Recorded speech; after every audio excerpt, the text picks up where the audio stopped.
Good morning, જય શ્રી કૃષ્ણ, જય Swaminarayan. Morning થઈ ગઈ છે અમારી. દીકરો મારો રેડી થાય છે અહીંયા, નહીં દેવમ? જય શ્રી કૃષ્ણ. અને અહીંયા અમારે કિચનમાં અત્યારમાં ઘણું બધું બની ગયું છે. જો અહીંયા મેં બનાવ્યું છે પુલાવ, ચાય બની ગઈ છે, ભાખરીને એવું અમે આજે નથી બનાવ્યું કંઈ. આજે નાસ્તો ખાવાનો છે, ખાખરાને બધું છે ને, તો એવું ખાઈએ આજે, હે ને? જો નાસ્તાના પેકેટ આવી ગયા છે બધા ભાઈ. અહીંયા જો ગમે એવા હું પેલા લાવું ખાખરા, પણ ઇન્ડિયા જેવા ના આવે મસ્ત. અહીંયા પપ્પા આવી ગયા છે રેડી થઈને. જય શ્રી કૃષ્ણ પપ્પા. રેડી? ચાલો તો નાસ્તો રેડી જ છે આજે. આજે ખાખરા ખાઈ લેશો ને?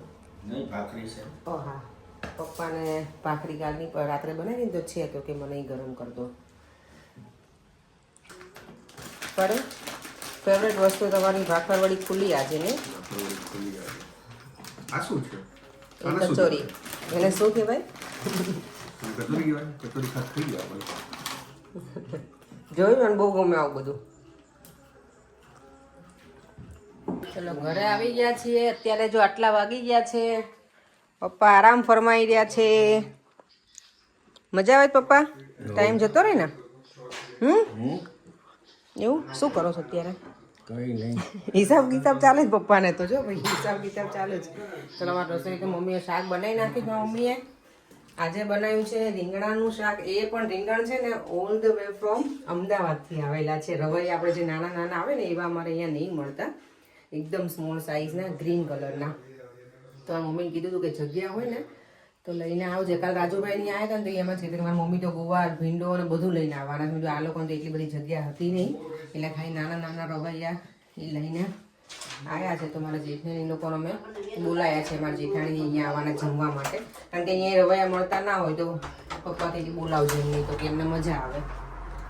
અને આ દરવાજો ખુલ્લો રાખવો પડે ને એવું છે. અત્યારે ગરમી ગરમી લાગે છે ને તો મજા આવે. અને આજનો વિડીયો મારે છે ને 2 વખત અપલોડ કરવો પડ્યો હતો.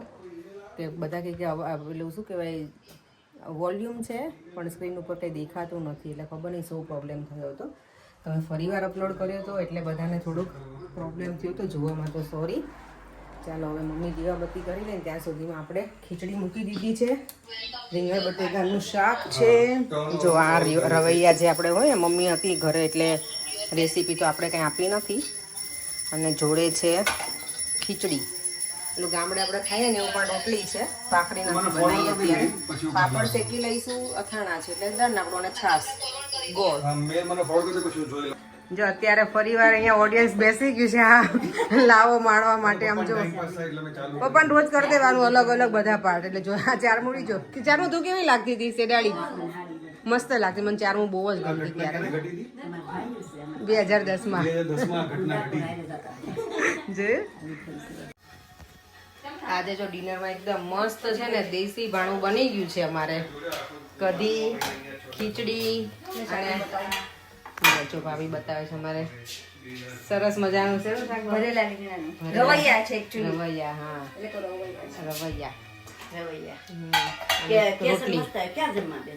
જો અમે છે ને આખો ડાયરો અમારો બહાર બેસી ગયો છે આજે ડિનર કરવા માટે. નહીં પપ્પા અહીંયા બેઠા છે ડાઇનિંગ ટેબલ બનાવીને. અમારે મમ્મી, હા એ તો કીધું ને અમે ઇન્ડિયાના છે અને મારી મમ્મીએ બનાવ્યા છે આજે મસ્ત મજાનું શાક બનાવી આપ્યું. અને મમ્મી ક્યાં આખા રવાયો ને ડીટીઆઈ ખાવાના. મને લાગે ખાતા હોય ભાભી.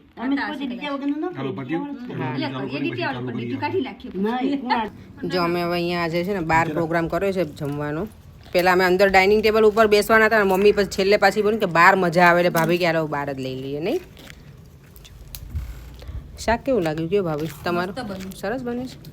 અને મમ્મી ક્યાં દીતિયા સાથે જ ખાવાના રીંગણ, એટલે દીતિયા સાથે અમે ખાઈશું. કઢી મસ્ત બની છે, મેડ બાય મી.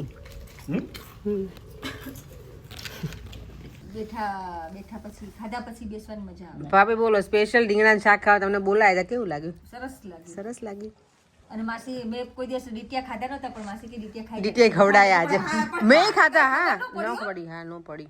હતા સાવ એટલે મસ્ત હતા મમ્મી, સરસ બનાવી તું. અમારા માટે થોડુંક સ્પાઈસી ઓછું હતું. મમ્મી કે તારે નકરું તીખું ને તળેલું ને કેવું મીઠા વાળું ખારું ખાવું. અમાર માટે બરોબર હતું. આપણી માટે બરોબર. બોલો તમને કઢી બહુ ગમી? શાકી સરસ હતી. પપ્પા તમને શું ભાવે? તમને મારા હાથની કઢી કેવી લાગી એમ કહો તમે? મારા મમ્મી તો મસ્ત મસ્ત કેટલા જબરા છે. અત્યારે જો અમારા મંગુ ચાલે છે, પણ 11 થઈ ગયા છે, બધા જમીન. ભાઈ છેલ્લે આવ્યા તો હમણાં વોલીબોલ રમવા જાય ને એટલે. પરંતુ આજે કોઈ કોમેન્ટ કરી હતી કે બંને ભાઈઓને અમે ક્યારે બોલતા નથી જોયા વાતો કરતા. એ બંને ભાઈ તો બોલતા જ હોય ને ઓફકોર્સ. અને ભાઈ લેટ આવ્યા હતા ને તો એમને શાક કરીને ટેસ્ટ કરીને કીધું કે ઇન્ડિયાનું હોય ને એવું શાક છે કે.